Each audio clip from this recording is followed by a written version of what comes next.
नमस्ते सर्वेभ्यः। पूर्णिमा भगिनी अस्ति वा, श्रूयते वा? श्रूयते भगिनी। धन्यवादः। अस्तु, अद्य कक्षायाः आरम्भं कुर्मः।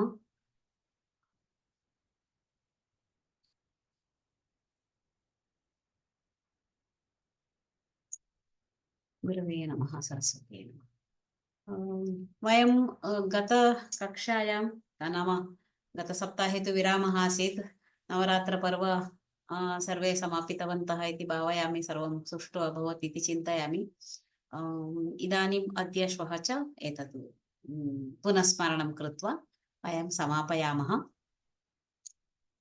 6 श्लोकपर्यन्तं बहु वेगेन मया गतं। पुनः बहु कक्षाः मा सन्तु एतदर्थमिति 4 कक्षासु किञ्चिदिव पुनस्मरणं कुर्मः, एकवारं पठामः इति।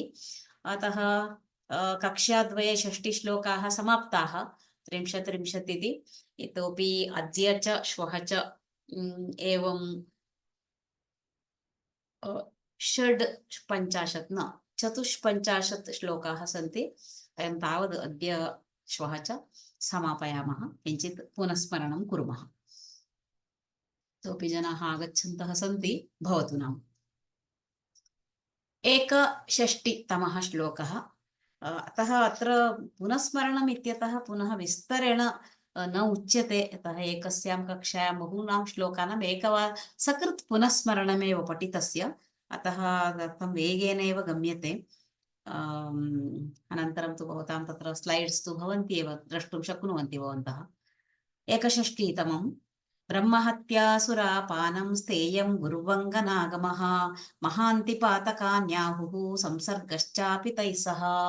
पापानि कीदृशानि भवन्ति इति तत्रापि महत् पातकं, पातकं नाम पापं।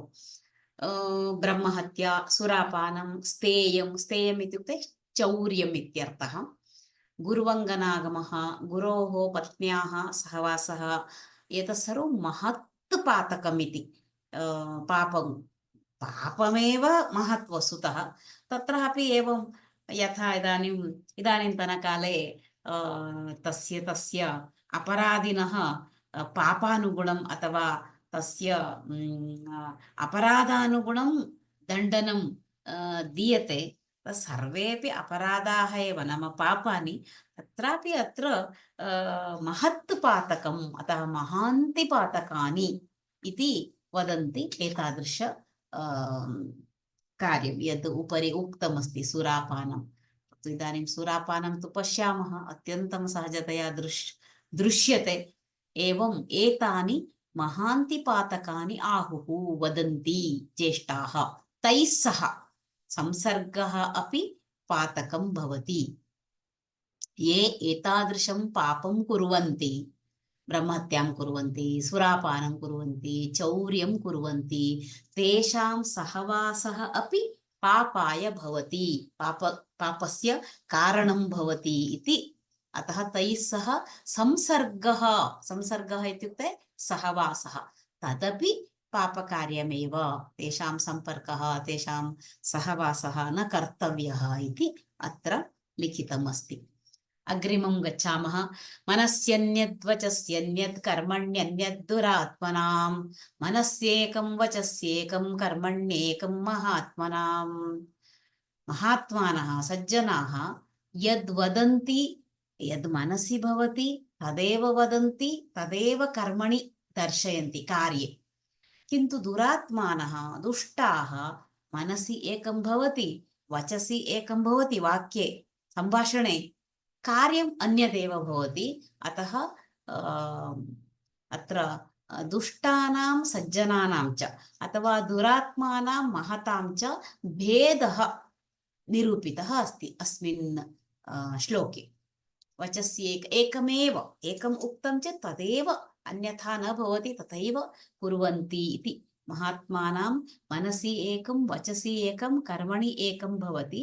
किन्तु दुरात्मनः कदाचित् पश्यामः, तेषां मनसि किमपि अन्यदेव भवति, किन्तु पुरतः अन्यदेव भाषन्ते, अन्यदेव कर्म आचरन्ति, एकैकस्य सम्बन्धः न भवति, नाम ते दुष्टाः एव। अतः तेषां कार्यं तथा भवति। महात्मनां तु एकरूपता भवति। अग्रे गच्छामः। मातापितृभ्यां जामीभिर्भ्रात्रा पुत्रेण भार्यया दुहित्रा दासवर्गेण विवादं न समाचरेत्। केन सह विवादः, वादः विवादः समानः अर्थः, विशेषेण वादः इति। न कर्तव्यः, न समाचरेत्, न कर्तव्यं, न करणीयम् इति। मातापितृभ्यां सह, जामेभिः सह, जामे इत्युक्ते भगिनी इति मया अर्थः लिखितः, पूर्वमपि उक्तः कक्षायां। पुत्रेण सह, भ्रात्रा सह, एवं तैः सह एव वासः क्रियते। अतः विवादः कृतः चेत् पुनः महान् कलहः भवति, अन्यथा एव भवति। पश्यतु अत्र दासवर्गेणापि, नाम सेवकैः सह अपि न कर्तव्यम्। इदानीन्तनकाले इति न, एतद् प्राचीनकाले वयं विषयः उक्तः अस्ति। सेवकान् वयं पुराणेषु अथवा अन्यान्य महाराजानां कथां शृणुमः। सेवकानपि ते अत्यन्तं गौरवेण पश्यन्ति स्म। यद्यपि वयं तेभ्यः वेतनं दद्मः, तथापि तैः सह अत्यन्तं गौरवेण व्यवहारः करणीयः, श्रद्धा भवेत्। एवम् एतैः सह कदापि वादः न करणीयः इति अत्र लिखितमस्ति।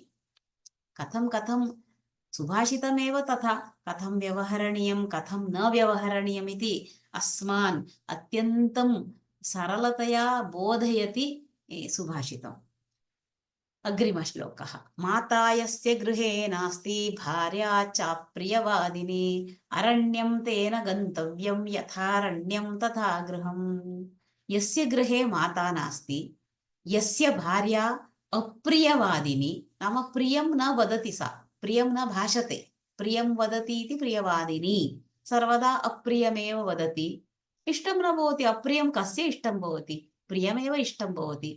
तादृशेन जनेन किं करणीयम्? अरण्यं तेन गन्तव्यं, तेन अरण्यं गन्तव्यम्। अरण्ये किं भवति? कोऽपि प्रष्टा नास्ति, वक्ता नास्ति। किं? यथा अरण्यं तथा गृहम्। अरण्यं यथा भवति तथा गृहं भवति, नाम अस्माकं तत्र सुखं सन्तोषः न भवति। यस्य माता गृहे भवति सा तु पुत्रम् अत्यन्तं प्रीत्या, पुत्रः यावान् वा प्रौढः भवतु, वयस्कः भवतु, मातुः सः पुत्रः एव तम् अत्यन्तं भोजनं कृतं वा एवं वा इत्यादि विचारयति सा। अतः माता यस्य गृहे नास्ति, अस्तु, अनन्तरं भार्या भवति, मातुः दिवङ्गति अनन्तरं वा कदाचित् एवं, सापि प्रियं न भाषते, अप्रियमेव वदति।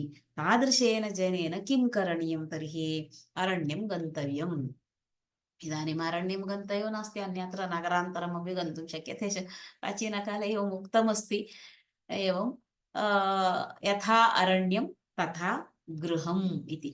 यतः गृहम् अरण्यवत् एव भवति, अरण्यम् इव भवति।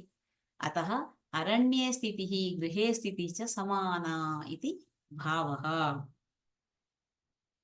इच्छेयुः अरण्ये मृगाः भवन्ति किल, सः विषयः अन्यः, किन्तु तत्र गृहे कोऽपि प्रष्टा नास्ति, श्रोता नास्ति, विचारयितुं कर्तुं कोऽपि नास्ति, तदर्थम् एवम् उक्तमस्ति अत्र।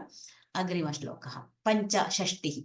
मातृवत् परदारेषु परद्रव्येषु लोष्ठवत् आत्मवत् सर्वभूतेषु यः पश्यति स पण्डितः। परदाराः, दाराः इत्युक्ते जानन्ति, पत्नी इति उक्तमस्ति। परदाराः नाम परस्त्रियः अथवा परेषां पत्न्यः कथं द्रष्टव्याः? मातृवत् द्रष्टव्याः। मातुः विषये यथा गौरवं भवति तथा परदाराः द्रष्टव्याः। परद्रव्यं, परेषां सम्पत् भवति, परस्वं धनं स्यात्, आभरणं, तत्सर्वं किं तत् पश्यामः चेदपि अस्माकं मनसि लोभः, आशा न जायेत, आशा न भवेत्, आशा उत्पन्ना न स्यात्। अतः लोष्टम् इत्युक्ते मृत्पिण्डं, मृदः एकः बन्धः, तद् लोष्टम् इत्युक्ते। लोष्टं चेत् किं, कः लोष्टं स्वीकरोति? तत् सुवर्णं न रजतं न, अतः लोष्टवत् द्रष्टव्यं। तदा आत्मवत् सर्वभूतेषु, यथा मम सुखं दुःखं सन्तोषः अस्ति तथैव अन्येषामपि भवति। सर्वभूतेषु, सर्वजीविषु आत्मवत् यः पश्यति, यः चिन्तयति, सः वस्तुतः पण्डितः ज्ञानी स्वस्य यथा दुःखं सुखं भवति तथा अन्येषामपि भवति इति ज्ञातव्यं। वयं चिन्तयामः मम एव बहु कष्टं भवति, मम एव बहु दुःखं भवति इति सर्वोऽपि जनः चिन्तयति, एकैकः अपि एवमेव चिन्तयति मम एव क्लेशः इति, किन्तु सर्वेषां भवति तद्। अतः आत्मवत् अहमिव अन्ये अपि इति यः चिन्तयति सः पण्डितः इति उच्यते। अग्रिमश्लोकः। मातेव रक्षति पितेव हिते नियुङ्क्ते कान्तेव चाभिरमयत्यपनीय खेदम् लक्ष्मीं तनोति वितनोति च दिक्षु कीर्तिं किं किं न साधयति कल्पलतेव विद्या। एवम् अग्रे अग्रे विद्यायाः एव बहवः श्लोकाः बहूनि सुभाषितानि सन्ति, अग्रे आगच्छति। पूर्वमपि अस्माभिः पठितं विवरितं श्रुतं ज्ञातं च, तथापि एकवारं पश्यामः। विद्या किं किं किं किं न साधयति, विद्या नाम सर्वं साधयति इत्यर्थः।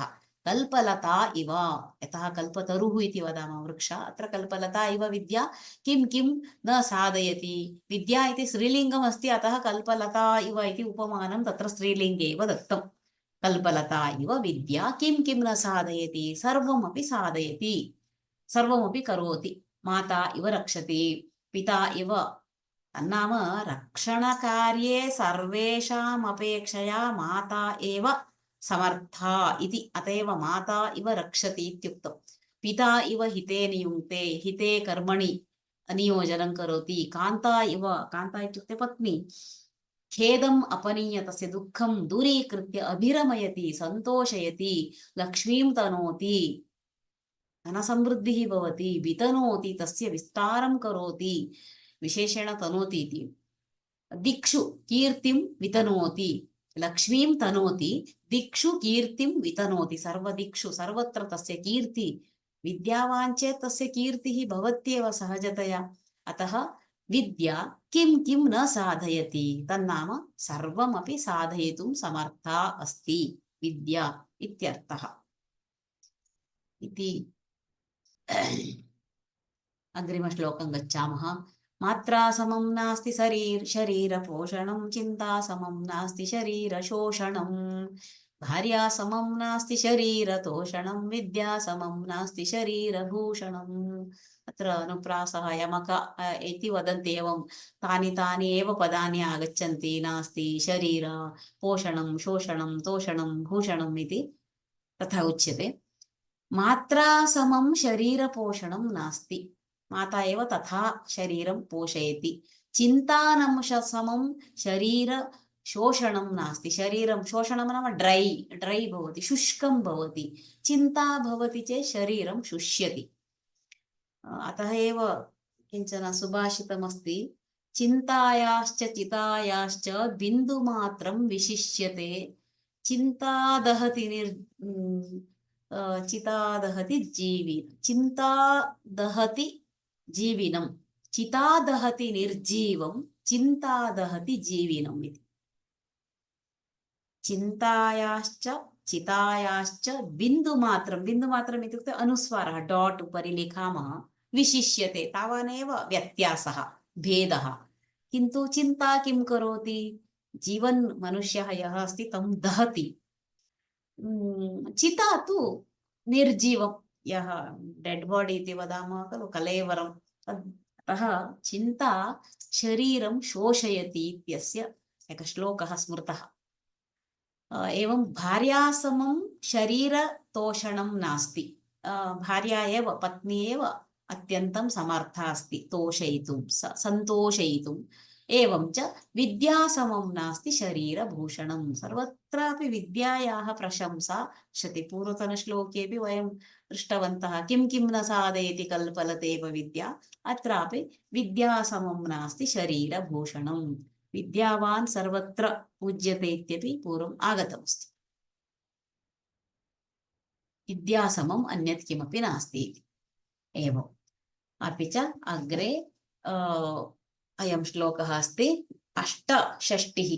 मित्रं स्वच्छतया रिपुं नयबलैर्, पूर्वमपि उक्तं तत्र नाम नयबलैः इत्येव अस्ति, नाम बलैः इति कुत्रचित् पाठान्तरं लुब्धं धनैरीश्वरं कार्येण द्विजमादरेण युवतिं प्रेम्णा शमैर्बान्धवान् अत्युग्रं स्तुतिभिर्गुरुं प्रणतिभिर्मूर्खं कथाभिर्बुधम् विद्याभिरसिकं रसेन सकलं शीलेन कुर्याद्वशम्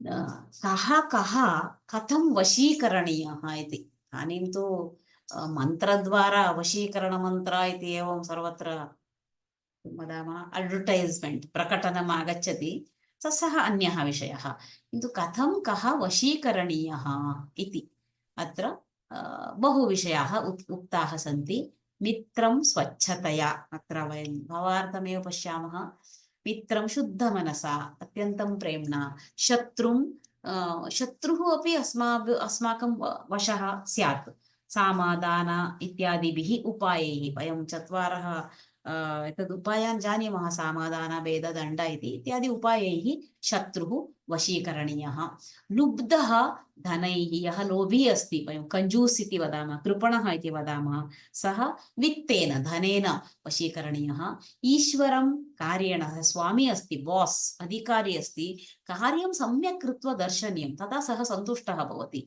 एवं सः वशीकरणीयः द्विजम् आदरेण ब्राह्मणस्य गौरवेण तस्य आदरः करणीयं युवतिं प्रेम्णा प्रीत्या जेतव्या सा समैः बान्धवाः शान्त्या सहनया वशीकरणीयाः अत्युग्रं यः अत्यन्तं कुपितः अस्ति तस्य प्रशंसां कृत्वा स्तुतिभिः गुरुं प्रणतिभिः नमस्कारेण गुरुः वशीकरणीयः एवं मूर्खं कथाभिः एतद्विषयेपि वयं श्रुतवन्तः पञ्चतन्त्रकथाः तदर्थमेव तत्र निर्मिताः पञ्चतन्त्रकथाः तद्विषये कथां जानीमः मूर्खाणां तत्र बोधनाय एव ताः कथाः रचिताः तत्र उक्ताः कथाभिः बुधं विद्याभिः बुधः इत्युक्ते पण्डितः विद्या प्रदर्शनम् अथवा विद्यां दर्शयामः चेत् सः जेतुं शक्यते एवं रसिकं रसेन यः सुहृदयः अस्ति रसेन एवं शीलेन उत्तमस्वभावेन सर्वोऽपि कुर्याद्वशं सकलं वशं कुर्यात् इति मया कः कथं वशीकरणीयः इति अग्रे नवषष्टिः मूर्खा यत्र न पूज्यन्ते धान्यं यत्र सुसञ्चितं दम्पत्यो कलहो नास्ति तत्र श्रीः स्वयमागता मूर्खाः यत्र न पूज्यन्ते पूर्वं कुत्रचित् आसीत् स्वगृहे पूज्यते मूर्खः इति किन्तु सः अन्य प्रकरणं मूर्खाः यत्र न पूज्यन्ते नाम यत्र सः मूर्खः वस्तुतः ज्ञानी नास्ति तस्य गौरवं न दीयते अपि च धान्यं यत्र सुसञ्चितं सम्यक् सञ्चितम् इत्युक्ते सङ्ग्रहः कृतः अस्ति धान्यराशिः व्रीः स्यात् दालः स्यात् अपि च यत्र दम्पत्योः कलहः नास्ति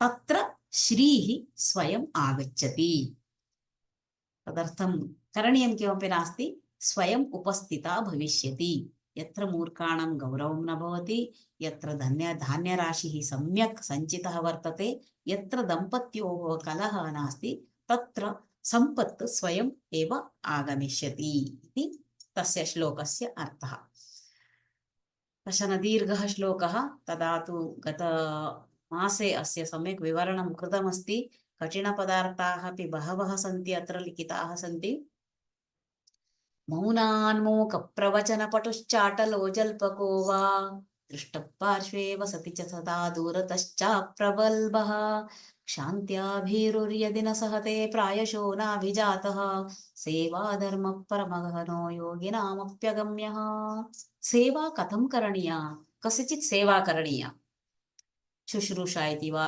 उच्यतां तत्पदं सेवापदं साहाय्यम् इति वा उच्यतां सेवा धर्मः तत् कथं करणीयं बहु कष्टं कथमपि करोतु तत्र ऑब्जेक्शन आक्षेपं कुर्वन्ति अतः सेवाधर्मः कथं सेवा करणीया इति योगिनामपि अगम्यः। योगिभिः ये ध्यानेन योगेन सर्वं अत्र तपः कुर्वन्ति तैः अपि ज्ञातुं न शक्यते। परमगहनः परमरहस्यम् इति। कथम् इति चेत् अत्र अस्मिन् श्लोके वदन्ति कश्चन अस्ति यदि सः मौनम् आश्रयं करोति, मौनं तिष्ठति, स चिन्तयति पाप सेवाकर्ता यदि अहं बहुभाषे एते किं चिन्तयेयुः मम विषये, अतः अहं किञ्चित् मौनमेव तिष्ठामि इति विचिन्त्य यदि सः मौनं तिष्ठति, सः वदति अधिकारी वा ने किम् एषः सम्यक् कार्यं न करोति, सर्वदा किमपि न वदति, मूकः तिष्ठति, सम्भाषणमेव न करोति इति वदति। यदि सम्भाषणं करोति तर्हि किं वदन्ति, सदा वदति, निरन्तरं वदन्ति, बहुभाषकः, प्रवचनपटुः, चाटुलः, जल्पकः इति वदन्ति। अतः सम्भाषणं न करोति चेत् कष्टं, करोति चेदपि कष्टं। किं करणीयं? दृष्टपार्श्वे वसति चेदः दूरतश्चाप्रगल्भः। अत्र भावार्थे पश्यन्तु, सः यदि मौनं तिष्ठति इत्यादिकम् अभवत्, समीपे वसति चेत् इदानीं कश्चन ज्येष्ठः अस्ति, तस्य साहाय्यकः अस्ति, समीपे एव तिष्ठति, तस्य साहाय्यं तदा किमपि करोमि इति चिन्तयति चेत् मां त्यक्त्वा किञ्चिदपि पार्श्वे न गच्छेत्, सः निर्लज्जः, सङ्कोचरहितः, लज्जारहितः इति वदन्ति। यदि दूरे तिष्ठति नाम एकैकस्य मनुष्यस्यापि चिन्तनरीतिः, तस्य स्वभावः नितरां भिद्यते, बहु भिन्नः भवति। अतः कस्य समीपे कथं व्यवहरणीयम् इति बहु कष्टं। यदि दूरे तिष्ठति प्रतिभाहीनः, मम समीपे स्थातव्यमिति न ज्ञायते वा, मम आवश्यकता अस्ति, मम सेवा करणीया इति एतेन न ज्ञायते, सः प्रतिभाहीनः इति वदति। सहनया तिष्ठति, अत्यन्तं पेशन्स्, तस्य क्षमा भवति चेत् एषः भीरुः, धैर्यं नास्ति इति वदन्ति। यदि सहन न दर्श्यते तर्हि अकुलीनः, अनार्यः, अस्य संस्कारः नास्ति, उत्तमकुले न जातः इति मन्यन्ते जनाः इति चिन्तयन्ति। अतः अतिगूढम् एतत् सेवा इत्युक्ते अत्यन्तं रहस्यम् इत्युक्ते केनापि ज्ञातुं न शक्यम्, योगिनः अपि ज्ञातुं न शक्नुवन्ति। अन्येषां सामान्यजनानाम्, अस्माकं मानवानां का कथा, का स्थितिः इति। अतः सेवाधर्मस्य अतिदुष्करत्वं, सेवा कथमपि क्रियतां तद् सम्यक् न भवति, अति कष्टं, दुष्करत्वम् अत्र स्पष्टीकृतम् अस्मिन् श्लोके। अग्रे गच्छामः। यथा चतुर्भिः कनकं परीक्ष्यते निघर्षणच्छेदनतापताडनैः, तथा चतुर्भिः पुरुषः परीक्ष्यते श्रुतेन शीलेन कुलेन कर्मणा। स्वर्णकारः कनकस्य, स्वर्णस्य परीक्षणं करोति। वयं रॉ मटीरियल् यदि वदामः सुवर्णेन, अनन्तरं सः किञ्चित् किमपि मिश्रणं कृत्वा आभरणानि निर्माति सः, परन्तु घर्षणं करोति, कर्तनं छेदनं करोति, उष्णीकरोति, ताप इति अस्ति, उष्णं करोति, ताडनं करोति, एवं सः सुवर्णस्य परीक्षां करोति। तथैव पुरुषः अपि परीक्ष्यते। कथमित्युक्ते श्रुतेन शीलेन कुलेन कर्मणा। यद्वेदाध्ययनं कृतं तेन उत्तमस्वभावः अस्ति वा, सत्कुले जातः वा, तस्य कार्यं कीदृशं, किं वृत्तिः, का वृत्तिः तस्य इति, तथा चतुर् प्रकारेण तस्य परीक्षणं भवति इति अत्र लिखितम्, उल्लेखः कृतः। अग्रिमश्लोकं गच्छामः। यद्दुस्तरं यद्दुरापं यद्दुर्गं यच्च दुष्करं सर्वं तु तपसा साध्यं तपो हि दुरतिक्रमम्। दुस्तरम् इत्युक्ते तरीतुम् अशक्यं, दुरापं प्राप्तुम् अशक्यम्, आपुलव्याप्तौ आप्नोति, प्राप्नोति, दुर्गं गन्तुम् अशक्यं, कर्तुम् अशक्यं, दुष्करम् अतिक्रान्तुम् अशक्यम्, एवम् अस्ति अत्र। यस्य तरणे क्लेशः अस्ति यद्दुस्तरम्, महान् सागरः अस्ति तरणे क्लेशः, अपि च यस्य प्राप्तिः क्लेशाय भवति यद्दुर्गं, यत् स्थानं प्राप्तुं कष्टम् अस्ति अथवा गमनं दुष्करम् अस्ति, यत् कर्तुं क्लेशः अस्ति दुष्करं, परन्तु एतत् सर्वमपि केन साध्यं, केन कर्तुं शक्यते? सर्वमपि तपसा साधयितुं शक्यं। तपसा एतत् सर्वं कर्तुं शक्यं, किन्तु तपः करणीयं खलु, तद् इतोपि कष्टं। तपश्चरणं महते क्लेशाय। अतः पूर्वम् उक्तानि चत्वारि यानि कार्याणि सन्ति, ये विषयाः सन्ति, ते कर्तुं न शक्याः। तपसा साध्यं, तपः क्रियते सरलं, किन्तु तपः एव दुरतिक्रमम्, इत्युक्ते महते क्लेशाय। अग्रिम श्लोकः 3:7। यावत् स्वस्थमिदं कलेवरगृहं, यावच्च दूरे जरा, शक्तिरप्रतिहता, यावत् क्षयो नायुषः, आत्मश्रेयसि तावदेव विदुषा कार्यप्रयत्नो महान्, प्रोद्दीप्ते भवने च कूपखननं प्रत्युद्यमक्रीदृशः। अत्र कलेवरं वयं मरणानन्तरं डेड् बाडी इति वदामः, सा मनुष्य इति न उच्यते, तद् कलेवरम् इत्युक्ते शरीरं। वस्तुतः कलेवरगृहम्, इदं यद् शरीरम् अस्ति, एकं गृहं। कीदृशं तद् शरीरं नाम गृहं। तत् कलेवरम् इत्युक्ते शरीरम् इति अस्ति। अतः यावत् जीवामः तावत् पर्यन्तम् अस्माभिः बहूनि उत्तमकार्याणि करणीयानि। अनन्तरं कूपखननं, यदा भवनम् अग्निना ज्वलति, तदा कूपखननं न। इदानीं तु तत्र आगच्छति अग्निशामकदलम् आगच्छति, ते सैरन् कुर्वन्तः आगच्छन्ति, अनन्तरं ते कुर्वन्ति। किन्तु एवं कूपे जलं भवति, बहु जलम् अपेक्षितम् अग्नेः निवारणाय। अतः तदा कूपखननं न, पूर्वमेव तदर्थं यत्नः करणीयः इति अत्र तात्पर्यम्। यावत् स्वस्थमिदं कलेवरगृहं, यद् इदानीं स्वस्थमस्ति, उत्तममस्ति, आरोग्यम्, अस्माकं शरीरस्य स्वास्थ्यं सम्यक् अस्ति, यावत् पर्यन्तं सम्यक् तिष्ठति। कदाचित् 40 वयसः अनन्तरम् एकशः आरम्भः भवति, अस्माकं शुगर् स्यात्, BP स्यात्, अन्यत् किमपि स्यात्, एवम् अस्तु। यावत् वार्धक्यं, यावच्च दूरे जरा, वार्धक्यं यावत् समीपं न आगच्छति, यावत् पर्यन्तम् इन्द्रियाणां बलं भवति। यथा पञ्चेन्द्रियाणां बलं 40 इति वदामः, 40 भवति चेत् सम्यक् द्रष्टुं न पारयामः वयम्। एवम् एकैक श्रोतुं कदाचित् इतोपि अधिकानि वर्षाणि भवन्ति, श्रवणदोषः अपि तत्र क्लेशः भवेत्। एवम् इन्द्रियाणां बलं यावत् पर्यन्तं तिष्ठति, यावत् आयुः क्षीणं न भवति, नाम उत्तम आयुमध्ये यौवने वयं तिष्ठामः, तावत् एव विद्वान्, यदि सः बुद्धिमान् अस्ति, धीमान् अस्ति, तर्हि किं कुर्यात्? तेन किं करणीयम्? आत्महिताय महान्तं प्रयत्नं कुर्यात्। अन्यथा नो चेत् अग्निना प्रदीप्ते भवने कूपखननस्य प्रयत्नः कीदृशः स्यात्? वार्धक्ये वयसि इदानीम् अहं सर्वं पठामि, अन्यत् किमपि करोमि इत्युक्ते तदा शक्यते वा? न शक्यते एव।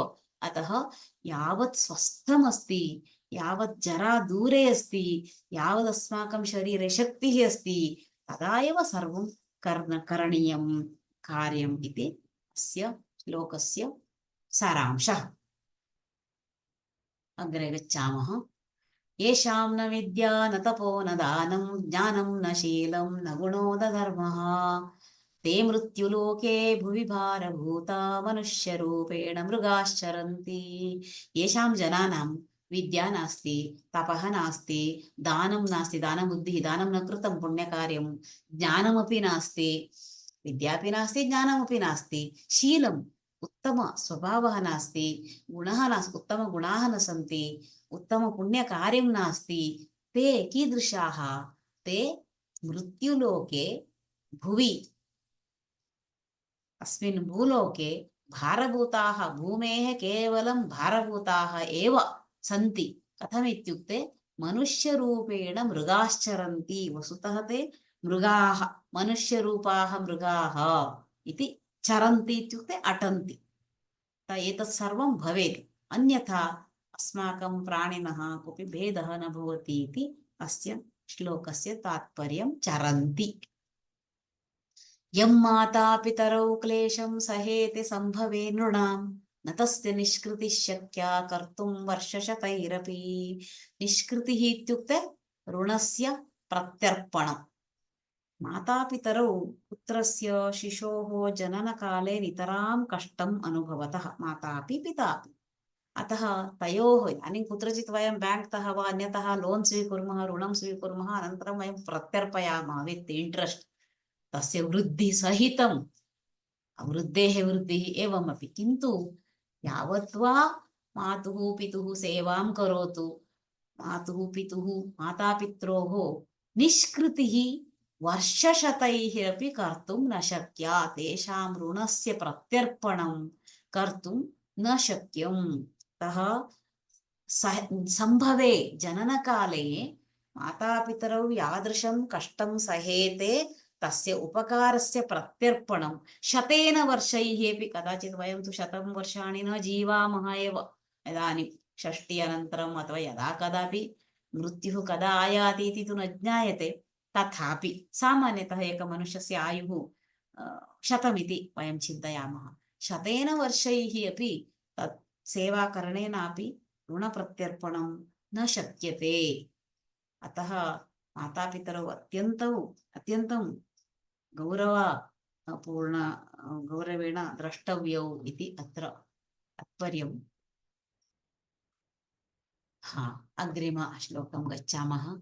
राजा धर्ममृते द्विजस्सवमृते विद्यामृते योगिनः कान्ता सत्त्वमृते हयोगतिमृते भूषा च शोभामृते योद्धा शूरमृते तपोव्रतमृते गीतं च पद्यानृते भ्राता स्नेहमृते नरो हरिमृते लोको न भाति क्वचित्। किं किं विना किं किं न सम्भवति लोकः। अत्र सवः इत्युक्ते यागः इति। एवं राजा धर्ममृते, धर्मेण विना राजा, ऋते इत्युक्ते विना इत्यर्थः। राजा सवेन विना द्विजः, यागेन विना द्विजः, विद्यया विना योगी, सतीत्वेन विना स्त्री, गतिं विना अश्वः। अश्वस्य श्रवणमात्रेण सः वेगेन धावति इत्येव अस्माकं बोधः भवति, अतः तस्य तदेव वेगेन चलनं धावनमेव। शोभया विना अलङ्कारः, शौर्येण विना योधः, व्रतेन विना तपः, पद्यान् विना गीतं, स्नेहेन विना भ्राता, हरिणा विना भगवान् हरिः, हरिणा विना मनुष्यः अस्मिन् प्रपञ्चे कदापि शोभां न आवहति। एतत् अत्यन्तं सुन्दरम् अस्ति। वस्तुतः कथं पद्यानि रचितवन्तः इत्येव विशेषः। लोकः क्वचित् न भाति, कुत्रापि सम्यक् न दृश्यते, शोभां न आवहति इति अस्य तात्पर्यम्। रूपयौवनसम्पन्ना विशालकुलसम्भवाः विद्याहीना न शोभन्ते निर्गन्धा इव किंशुकाः। किंशुकः इति कश्चन पुष्पविशेषः, तस्य सुगन्धः न भवति, अतः निर्गन्धः, निर्गतः गन्धः यस्मात् सः निर्गन्धः, तस्य सुगन्धः न भवति, गन्धः नास्ति। यथा इदानीं वयं मल्लिकां स्यात् अथवा पाटलपुष्पं स्यात्, अन्यत् किमपि स्यात्, कश्चन गन्धः भवति, किन्तु किंशुकस्य तथा गन्धः न भवति, सुन्दरं स्यात्। तथैव रूपयौवनसम्पन्नाः विशालकुलसम्भवाः, यद्यपि रूपमस्ति, यौवनमस्ति, उत्तमकुले जन्मप्राप्तिरस्ति, विशालकुलसम्भवाः, विशालकुले उत्पन्नाः, उत्तमे कुले इत्यर्थः, विशाल इत्यस्य अर्थः। तादृशाः चेदपि यदि विद्याहीनाः, तेषां विद्या नास्ति, विद्यया हीनाः सन्ति चेत् ते न शोभन्ते। कथं? निर्गन्धाः किंशुका इव। किंशुका द्रष्टुं सुन्दरं भवति, किन्तु गन्धः नास्ति इत्यतः न शोभते। यथा रूपयौवनसम्पन्नाः विशालकुलसम्भवाः। अतः अत्रापि विद्यायाः महत्त्वमेव निरूपितमस्ति। विद्या अस्ति चेदेव शोभते, अतः रूपं यौवनं किमपि नावश्यकम्। अष्टावक्रस्य कथां वयं स्मरामः। रूपं न तत्र प्रामुख्यम् आवहति। अग्रे गच्छामः। रे रे चातक सावधान मनसा मित्रक्षणं श्रूयताम् अम्भोदावहो हि सन्ति गगने सर्वेऽपि नैतादृशाः केचिद्वृष्टिभिरार्द्रयन्ति धरणीं गर्जन्ति केचिद्वृथा। धरणीमिति अस्ति। केचिद्वृष्टिभिरार्द्रयन्ति वसुधां गर्जन्ति केचिद्वृथा यं यं पश्यसि तस्य तस्य पुरतो मा ब्रूहीदीनं वचः। धरणीमित्यपि पाठान्तरमस्ति, वसुधामित्यपि अस्ति, समानः अर्थः। छन्दोभङ्गः नास्ति तत्र, अतः कथञ्चिदपि चलति। अत्र तु वसुधामिति अस्ति नीतिचन्द्रिका पुस्तके। रे रे चातक, चातकम् उद्दिश्य कश्चन वदति, चातकपक्षी। एवं सावधान मनसा हे मित्र क्षणं शृणोतु, अहं किञ्चित् वदामि, मम वचनं शृणोतु। किं वदति सः? एवं किञ्चित् अहं यद् वदामि सम्यक् शृणोतु। किमित्युक्ते बहवः मेघाः आकाशे सन्ति। एवं कविसमयः, अत्र कविसमयः इत्युक्ते समयः इत्युक्ते टैम् न, कल्पना इति। कविकल्पना। कविः कथञ्चित्, कवेः प्रपञ्चः महान्, सः कथमपि कल्पनां कृत्वा किमपि किमपि श्लोकं रचयति कविः, अतः कविसमयः इति उच्यते। चातकपक्षी तद् तत्रैव आगच्छति, कवेः कल्पनायामेव अस्ति सः चातकपक्षी। चातकपक्षी वृष्टिजलं साक्षात् पिबति इति, डैरेक्ट्, अतः भूमौ पतितं न, साक्षात् वृष्टिजलं पिबति। अतः चातकपक्षी सर्वदा वर्षाकालस्य एव प्रतीक्षायां भवति इति कविसमयः, कल्पना। तदुद्दिश्य कश्चन वदति। अम्बोदाः मेघाः अम्बः ददाति इति, अम्बोदः मेघः इत्यर्थः। आकाशे बहवः मेघाः सन्ति, किन्तु सर्वेपि वृष्टिं जलं न यच्छन्ति। केचन वृथा गर्जन्ति, केचन वृष्टिं यच्छन्ति। अतः केचिद् वृष्टिभिरार्द्रयन्ति वसुधां, केचन मेघाः वर्षपातनेन वसुधाम् आर्द्रयन्ति, केचित् वृथा गर्जन्ति। अतः यं यं पश्यसि तस्य तस्य पुरतः मा ब्रूहि, यं यं जनं पश्यति इति कश्चित् अन्यमुद्दिश्य वस्तुतः एतद्। अतः सस्य पुरतः मम कृते कष्टम् अस्ति, किमपि ददातु इति दीनं वचः मा ब्रूहि, भवतः गौरवं गच्छति, तत्र न वदतु। लोट्लकार मध्यमपुरुष एकवचनं ब्रूहि, न वदतु इति तत्र तात्पर्यम्। तदा पूर्वं विवरितमस्ति एतद्। ललितान्तानि गीतानि कुवाक्यान्तं च सौहृदं, प्रणामान्तः सतां कोपो याचनान्तं हि गौरवम्। गीतं ललितवर्णाः सन्ति चेदेव तत्र सुन्दरं दृश्यते, अतः लालित्यम् इति वदामः। अतः लालित्यं यदा अन्त्यं भवति तदा गीतत्वं तत्र न भवति। किन्तु कदाचित् ललितवर्णः इत्यपेक्षया अपि लालित्यम् इति वदामः। कदाचित् वीररसे, रौद्ररसे, ये नवरसाः इति वयं पठामः साहित्ये, तत्र किञ्चित् तादृश कठोरवर्णाः, परुषवर्णाः उपयुज्यन्ते, कर्कशवर्णाः इत्यादिकं।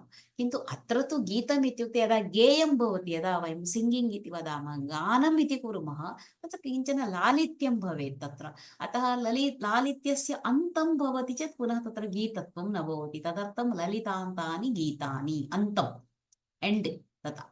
कुवाक्यान्तं च सौहृदं, सौहृदम् इत्युक्ते फ्रेण्ड्शिप्, मित्रत्वं। सुहृदस्य भावः सौहृदम्। कियत्पर्यन्तं तिष्ठति? यदा सम्यक् वचनानि भवन्ति। परन्तु कुवाक्यं, दुष्टं वाक्यं, दुष्टं वचनम्, अपभाषणम् आगच्छति चेत् मित्रता नश्यति। अतः तदा अन्तं भवति, अन्त्यं भवति। प्रणामान्तं सतां कोपः, सज्जनानां कोपः, ते तु नितरां सज्जनाः, ते पूर्वाग्रहेरूपेण द्वेषं न साधयन्ति। एकः प्रणामः क्रियते, आदरं कुर्मः, क्षमां प्रार्थयामः, तावता तेषां कोपः नश्यति। याचनान्तं हि गौरवम्। परन्तु यदा अस्माकं गौरवं वयं याचनं कुर्मः, तदा अस्माकं गौरवं गच्छति। अतः याचना किञ्चित् न कर्तव्या इति। एवं च अत्र लिखितमस्ति, गीते लालित्यं भवेत्, यावत् लालित्यं भवति तावत् गीतमिति कथ्यते। लालित्यस्य अन्त्यं भवति चेत् गेयता अपगच्छति। कुवाक्, किन्तु इदानीम् आधुनिककाले किमपि किमपि कवनं पद्यमिति लिखन्ति, गेयं न भवति, गद्यमिव पठनीयं भवति, तथापि तस्य पद्यत्वं कविभिः इदानीम् आधुनिककविभिः अङ्गीक्रियते, परन्तु गानयोग्यं न भवति तत्। कुत्रचित् वयं चलनचित्रेषु अपि पश्यामः, यथा सम्भाषणं तद्वदेव गानमिव गीतं गायन्ति। अस्तु, नाम यावत् कुवाक्यम् आयाति, नाम दुष्टं वचनं, तावत् मित्रत्वम् अपगच्छति, सज्जनानां कोपः प्रणामपर्यन्तं तिष्ठति, गौरवं याचनान्तं भवति, यदा याचना क्रियते तदा गौरवं न भवति, अपगच्छति, दूरं गच्छति इति तात्पर्यम्। लालयेत् पञ्चवर्षाणि 10 वर्षाणि ताडयेत्, प्राप्ते तु 16 वर्षे पुत्रं मित्रवदाचरेत्। 5 वर्षपर्यन्तं शिशुः लालनीयः, प्रीत्या पोषणीयः। तदनन्तरं 10 वर्षाणि नाम 6 वर्षतः 15 वर्षपर्यन्तं सः ताडयेत्। तन्नाम प्रतिदिनं दण्डं गृहीत्वा तस्य ताडनम् इति न अर्थः तत्र। अत्र लाक्षणिकः अर्थः, तात्पर्यं यदा सः दोषं करोति सः परिष्करणीयः, ताडनीयः इत्यपि न अर्थः तत्र। वस्तुतः ताडयेत् इति उक्तम्, अस्तु कदाचित् ताडनमपि भवितुम् अर्हति, किन्तु परिष्कारः कर्तव्यः। अत्र दोषं करोति तथा न, एवं न इति परिष्कर्तव्यः इत्येव तत्र तात्पर्यं। प्राप्ते तु 16 वर्षे, यदा 16 वर्षीयः भवति सः पुत्रं, तन्नाम पिता पुत्रं मित्रवत् आचरेत्, मित्रेण सह यथा व्यवहरति तद्वत् आचरणीयः। इदानीं वयं चिन्तयामः 6 वर्षतः 10 वर्षाणि यावत् ताडयति चेत्, इदानीं तु वयं कदाचित् शृणुमः भिन्नभिन्नदेशेषु एवं पिता ताडयति इति ते आरक्षकमेव आह्वयन्ति, पोलिस् कृते आह्वानं भवति। एवं कालः बहु परिवर्तितः तादृशं दृश्यते, अतः कथं संस्कारः भवति इति तु चिन्तनीयः अंशः। अस्तु, अग्रे गच्छामः। मित्रवदाचरेत्। अग्रे वह्निस्तस्य जलायते जलनिधि कुल्यायते, तत्क्षणात् मेरुस्वल्पशिलायते, मृगपतिः सद्यः कुरङ्गायते, व्यालो माल्यगुणायते, विशरसत्पीयूषवर्षायते, यस्याङ्गेऽखिललोकवल्लभतमं शीलं समुन्मीलति। अन्तिम पादः, चतुर्थः पादः, यस्य अङ्गे, यस्य शरीरे अखिललोकवल्लभतमं शीलं समुन्मीलति, तस्य सर्वान् सः प्रीणाति, सर्वान् अत्यन्तं स्नेहेन पश्यति, तादृशस्य परमसज्जनस्य किं किं भवति? यदि वह्निः भवति, वयं पुराणादिषु कथासु कदाचित् चलनचित्रेपि पश्यामः, वह्निः तस्य जलायते, जलं भवति, जलनिधिः महान् समुद्रः, जलनिधिः तु समुद्रः, लघु कुल्या इव भवति, तत्क्षणात् मेरुः स्वल्पशिलायते, मृगपतिः सद्यः कुरङ्गायते, हरिणः इव भवति, व्यालः नाम सर्पः माल्यगुणायते, कदाचित् सर्पः एव समीपे अस्ति अथवा शरीरे पतितः, तस्य माला भवति, विशरसः अमृतं भवति, पीयूषवर्षणम्। एवं तन्नाम अत्र सज्जनस्य प्रशंसा, सज्जनस्य निरूपणम् अत्र कृतं, यस्य समग्रशरीरे एव सः उत्तमगुणाः सन्ति, तादृशः सर्वान् जनान् अजातशत्रुः इति कदाचित् पदप्रयोगः भवति, एवम् उत्तमः, कमपि सः न द्वेष्टि, द्वेषं न करोति, तादृश उत्तम स्वभाववतस्य एवं भवन्ति इति अत्र उच्यते अस्मिन् श्लोके। लोकः एव परवशः भवति उत्तम स्वभावात्। एवमेव अग्रिमं, विद्यातीर्थे जगति विबुधाः साधवः सत्यतीर्थे, गङ्गातीर्थे मलिनमनसो योगिनो ध्यानतीर्थे, हरातीर्थे धरणिपतयो दानतीर्थे धनाढ्याः, लज्जातीर्थे कुलयुवतयः पातकं क्षालयन्ते। के स्वस्य पापं, पातकं नाम पापं, कुत्र कुत्र क्षालयन्ति? गङ्गास्नानं कुर्मः, पापात् परिशुद्धिः भवति इति, तथा विद्यातीर्थे विबुधाः, विबुधाः इत्युक्ते पण्डिताः, ज्ञानिनः, तेषां विद्या एव, तत्रैव ते पातकात् मुक्ताः भवन्ति। साधवः सत्यतीर्थे, योगिनः सन्यासिनः उत्तमजनाः ते सत्यमेव भाषमाणाः तत्र पातकात् मुक्ताः भवन्ति पापात्। गङ्गातीर्थे मलिनमनसः, अस्माकम् अत्र अन्वेति, वयं गङ्गां गच्छामः, मलिनमनसः, मलिनं मनः येषां ते मलिनमनसः, मलिनमनसः प्रथमाविभक्ति बहुवचनं, यथा सर्वत्र विबुधाः साधवः तथैव मलिनमनसः, मलिनं मनः गङ्गातीर्थे ते क्षालयन्ति। योगिनः ध्यानं कुर्वन्तः तत्र पापात् मुक्ताः भवन्ति। वयं पुराणादिषु कथां शृणुमः, पापपरिहारार्थं ते तथा ध्यानादि तपादि कुर्वन्ति स्म इति। धारातीर्थे धरणीपतयः, नाम महाराजाः, राजानः, भूपतयः। धारा इत्युक्ते तदेव भूमिः, तत् पालयन्तः तत्र ते पूताः भवन्ति।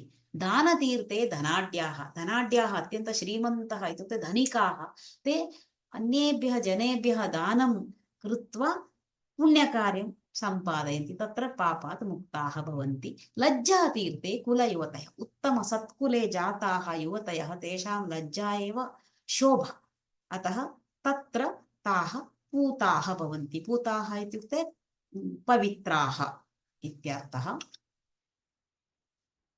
पुनरपि विद्यायाः एव 83 श्लोके विद्यायाः विषये एव अस्ति, अत्यन्तं प्रसिद्धम्। अत्र तु प्रायः अयं श्लोकः बह्वीषु विद्यासंस्थासु प्रातः प्रार्थना भवति, नाम विद्यालयेषु, एतद् मया श्रुतमस्ति। विद्यानामनरस्य रूपमधिकं प्रच्छन्न गुप्तं धनं, विद्या भोगकरी यशस्सुखकरी विद्या गुरूणां गुरुः, विद्या बन्धुजनो विदेशगमने विद्या परं दैवतं, विद्या राजसु पूजिता न तु धनं विद्या विहीनः पशुः। कुत्रचित् कस्यचित् संस्थायाः एकं ध्येयवाक्यं भवति, विद्याविहीनः पशुः, तावदेव अपि भवति।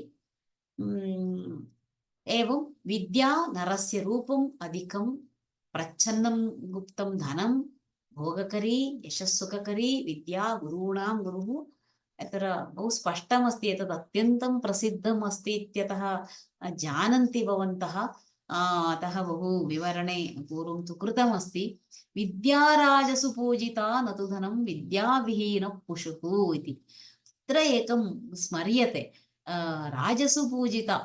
अत्र वयं तु प्राचीनकालस्य कथाम् अथवा शृणुमः, कालिदासस्य इत्यादि, एवं विशेषतः संस्कृतज्ञानां तु एवं तत्र राजमर्यादा आसीत्, गौरवम् आसीत् आस्थाने। तत्र गत्वा किञ्चित् राज्ञः स्तुतिं करोति, श्लोकान् वदति, सः भूधनं प्राप्नोति स्म। इदानीं कथमस्ति सर्वकारे इति चिन्त्यः विषयः, चिन्तनीयः विषयः। एवं कुत्रचित् तु विद्यालये कदाचित् संस्कृतभाषा अस्ति चेदपि कदाचित् निष्कासयन्ति, तदा मास्तु इति। एवं तदा संस्कृतस्य अत्यन्तं गौरवम् आसीत्। विद्या राजसु पूजिता, तत्रापि अत्यन्तं गौरवम् आसीत्, गौरवं न तु धनं, धनस्य विषये न। बहु कथा, पुनः अष्टावक्रस्य कथा एव स्मर्यते। अत्र विद्याविहीनः पशुः, अतः यस्य विद्या नास्ति सः वस्तुतः पशुसमानः, मृगसमानः इति पूर्वमपि आगतं। तत्र मृगाश्चरन्ति, मनुष्यरूपेण मृगाश्चरन्ति, इदानीमेव 5 श्लोकतः पूर्वम् एवम् आसीत्। यस्य ज्ञानं नास्ति, यस्य तपः नास्ति, यस्य एतद् नास्ति, तद्वदेव विद्यायाः प्रशंसा। अत्र विद्यायाः महत्त्वं, विद्या प्रशंसा। एवं च अग्रिमश्लोकं पश्यामः। विद्या एतदपि पुनः विद्याविषये एव अस्ति। विद्यामित्रं प्रवासेषु, मातामित्रं गृहेषु च, व्याधितस्य औषधं मित्रं, धर्मो मित्रं तु तस्य च। किञ्चित् विद्या अस्ति, किन्तु अन्यविषयः अपि अस्ति। व्याधितस्य औषधं, व्याधितः इत्युक्ते रोगपीडितः इति, व्याधितस्य रोगपीडितस्य। प्रवासेषु विद्यामित्रं भवति, गृहे मातामित्रं भवति, व्याधितस्य नाम रुग्णः, यः पेशेण्ट् अस्ति, रोगी, तस्य औषधमेव मित्रं, धर्मः मित्रं मृतस्य च। यः मृतः अस्ति, परलोकं गतः, तस्य धर्मः पूर्वं मरणात् पूर्वं किं पुण्यकार्यं कृतवान् सः तदेव तस्य मित्रत्वम् आयाति, मित्रत्वम् अथवा मित्रं भवति इति अत्र अस्ति। तद्विषयेपि यावत् तिष्ठामः, यावत् शरीरे शक्तिः अस्ति तावदेव तावत्पर्यन्तं करणीयं पुण्यकार्यम् इत्यपि श्लोकान्तरे आगतं। पूर्वम् अग्रे गच्छामः। विद्वत्त्वं च नृपत्वं च अदमपि पुनः अत्र पञ्चषट्सु श्लोकेषु एतदेव अस्ति विद्यायाः विषये। विद्वत्त्वं च नृपत्वं च नैव तुल्यं कदाचन, स्वदेशे पूज्यते राजा विद्वान् सर्वत्र पूज्यते। विद्वत्त्वं नृपत्वं कदापि समं न भवति, ఈక్వల్ न भवति, कदाचन तुल्यं न एव, सर्वथा न भवति एव। यतः स्वदेशे पूज्यते राजा, राजा कुत्र पूज्यते? तस्य देशे, स्वदेशे पूज्यते, तस्य गौरवं भवति। परन्तु विद्वान् सर्वत्र पूज्यते, सर्वत्र तस्य गौरवं भवति इति अस्य अर्थः। अतः महाराजस्य नृपत्वस्य अपेक्षयापि विद्वत्त्वमेव श्रेष्ठम् इति अत्र निरूपितम्। विप्रयोर्विप्रवन्योश्च दम्पत्यो स्वामिभृत्ययोः अन्तरेण न गन्तव्यं हलस्य वृषभस्य च। विप्रयोः अत्र सर्वत्र द्विवचनम् अस्ति। विप्रयोः विप्रवन्योः, विप्रयोः इत्युक्ते ब्राह्मणद्वयम्। तत्र विप्रयोः, विप्रः विप्रौ विप्राः षष्ठीद्विवचनं विप्रयोः। विप्रवन्योः, विप्रः वह्निः नाम अग्निः, तयोः। पुनः दम्पत्योः पतिपत्न्योः इत्यर्थः। स्वामिभृत्ययोः, स्वामी गृहस्वामी, भृत्यः इत्युक्ते सेवकः, तयोः अन्तरेण मध्ये न गन्तव्यम्, अपि च हलस्य वृषभस्य च अन्तरेण कदापि न गन्तव्यम्। प्रवेशः न करणीयः इत्यपि तत्र न गन्तव्यम् इत्युक्ते इदानीं पतिपत्न्योः किमर्थं न गन्तव्यम्? अत्र कदाचित् एतादृशविषये विशेष अर्थाः कुत्रचित् चाणक्यनीतौ, कुत्रचित् पञ्चतन्त्रे, कुत्र कुत्रापि भवन्ति श्लोकाः। इतोपि विवरणम् आवश्यकं चेत् तत्र द्रष्टव्यम्। एवम् एतेषां मध्ये न गन्तव्यम् इति अग्रे। विषादप्यमृतं ग्राह्यं, विषादप्यमृतं ग्राह्यं, बालादपि सुभाषितम्, अमित्रादपि सद्वृत्तम्, अमेध्यादपि काञ्चनम्।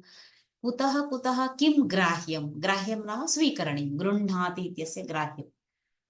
विषम् अस्ति, अतः विषादपि पञ्चमी, विषादपि अमृतं ग्राह्यं, बालादपि सुभाषितं। यदि बालः अपि यदि सुष्ठु भाषितं, सुभाषितम् इत्युक्ते श्लोकः इति नार्थः, उत्तमवचनम् इत्यर्थः, तत् स्वीकरणीयं। कदाचित् वयं चिन्तयामः बालः किम् अल्पवयस्कः, सः किं जानाति, सः किं मां बोधयति इति। एवं न, यदि तेन उक्ते उत्तम अंशः अस्ति तर्हि स्वीकरणीयं। तदर्थमेव वदन्ति गुणापूजास्थानं गुणिषु न च लिङ्गं न च वयः। गुणाः पूजास्थानम्, उत्तमगुणाः तद् गौरवेण द्रष्टव्याः। तत्र गुणिषु यः गुणवान् अस्ति ते गुणिनः, गुणिनौ गुणिनः, गुणवन्तः गुणिषु न च लिङ्गं न च वयः।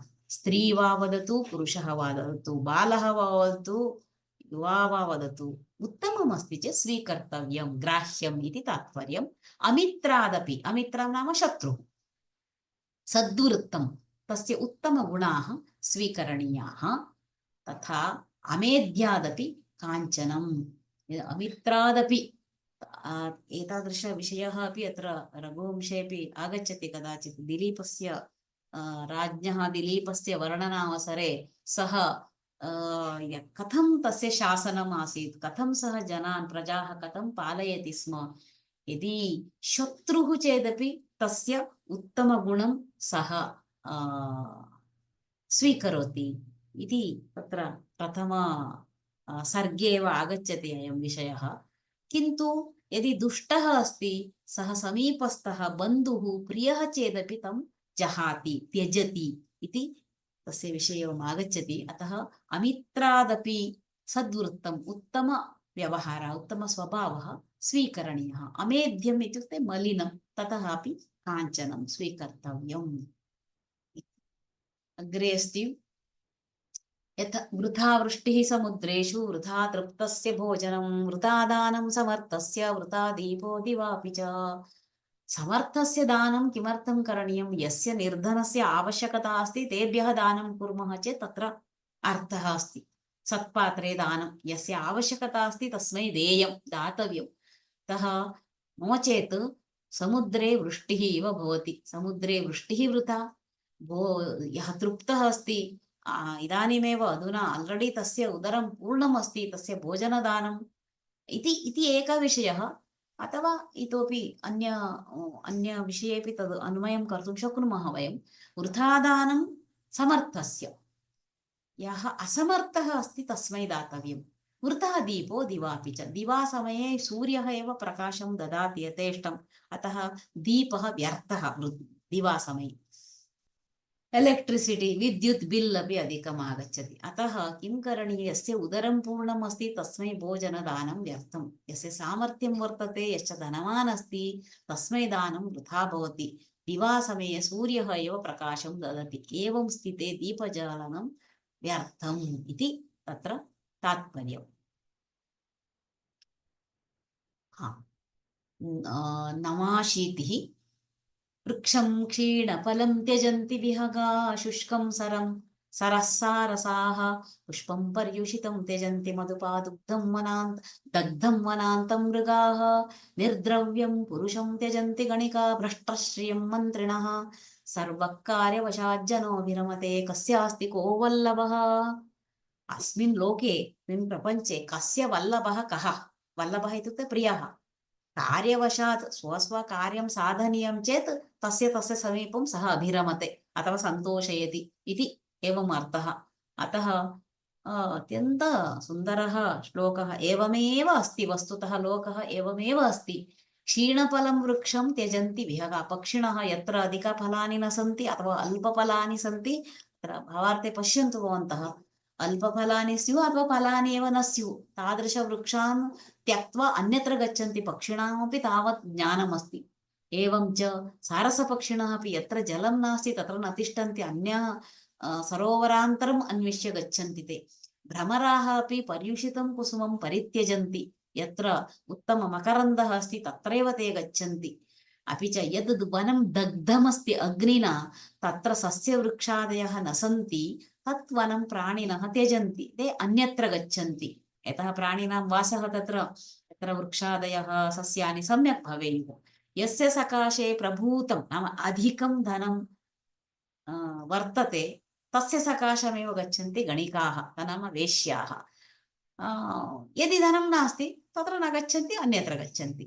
एवं च मन्त्रिणः भ्रष्टश्रियं, यस्य समीपे धनं नास्ति, श्रीः सम्पत्, भ्रष्टा श्रीः यस्य सा भ्रष्टश्रीः एव, श्रियम् इति द्वितीया एकवचनं, तं तत्र मन्त्रिणः त्यजन्ति। अतः सर्वः अपि जनः, सर्वः इत्युक्ते सर्वः अपि जनः कार्यवशात्, तस्य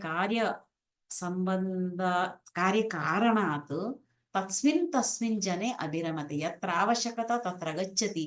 अतः कस्य वल्लभः कः अस्ति, कः प्रियः, एवमेव वयं ग्यारण्टी इति वदामः, एवं ग्यारण्टी न भवति। तत्र एतद् किमपि वस्तु स्वीकुर्मः चेत् कियत् ग्यारण्टी, तत्र किमपि नास्ति, कदा कः कुत्र त्यक्त्वा गच्छति इति न ज्ञायते। वेदस्मृतिः सदाचारः स्वस्य च प्रियमात्मनः, एतच्चतुर्विधं प्राहुः साक्षात् धर्मस्य लक्षणम्। धर्मस्य लक्षणं तु मया उक्तमपि अस्ति। एतद् धर्मस्य लक्षणं बहु दीर्घं वदन्ति, तत्र भवन्तः अन्वेषणं कुर्वन्तु गूगल् मध्ये वा शब्दकोशे वा, बहु भवति। अतः इदमित्थमिति एकेन पदेन वक्तुं क्लेशः एव। परन्तु अत्र पूर्वजाः ज्येष्ठाः विद्वांसः एवं वदन्ति धर्मस्य लक्षणं किं नाम, वेदः स्मृतिः सदाचारः स्वस्य आत्मनः प्रियम् इति। एवं श्रुतिः स्मृतिः शिष्टाचारः स्वस्य आत्मनः प्रियम्, अहं यदिच्छामि तत् इति, इत्येतत् धर्मस्य साक्षात् चतुर्विधं लक्षणम् इति उच्यते। शिष्टाचारः इत्युक्ते सदाचार, उत्तमः आचारः, उत्तमः संस्कारः इत्यर्थः। अत्रापि अहं स्मरामि, पूर्वं केनचित् पृष्टमासीत् शिष्टम् इत्युक्ते अवशिष्टं रिमैनिङ्ग् इति, सोऽपि अर्थः अस्ति, परन्तु अस्मिन् श्लोके अयम् अर्थः एवं किञ्चित् वेगेन उक्तम्। इतोपि श्वः वयम् अवशिष्टश्लोकानां 24 श्लोकानाम् अर्थं पश्यामः। श्वः वदामि। अपि च इतोपि एककक्षा तु भवति, श्वः विहाय पुनः एकं समारोपम् इति आगामि सप्ताहे एककक्षा भविष्यति। अतः देवजनाः न्यूनाः सन्ति, प्रायः पाठः समाप्तः, पुनः स्मरणमित्येपि नागतः स्युः, अहं न जानामि। 44 संख्या दृश्यते अत्र। अस्तु नाम नाम श्वः अयं विषयः समाप्यते। आगामि सप्ताहे एकं दिनं वयं सर्वे समारोपे मिलामः। भवन्तः स्वाभिप्रायं प्रकटयितुमपि भवतां तत्र अवसरः अस्ति एव।